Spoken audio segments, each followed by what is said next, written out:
everyone, it's Donnie from Redstor here. Today I'm very excited to announce that version 19.1 of our software is now available for download, and it's a good one.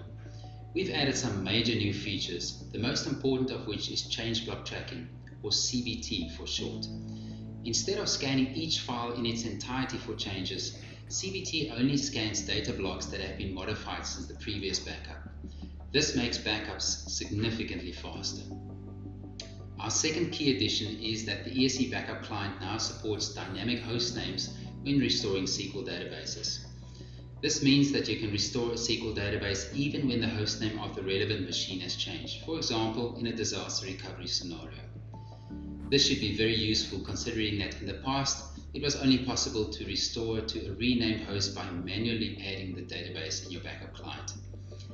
Thirdly, we've also added the ability to do full system recovery of a machine that has extended partitions attached. In terms of what's next, we've got some very interesting developments lined up for Q1. Our cloud-to-cloud backup service will soon include Microsoft Exchange, and we're hard at work to enable identity and access management on the storage platform. And last but not least, we're looking forward to launching our iOS app in the next few months.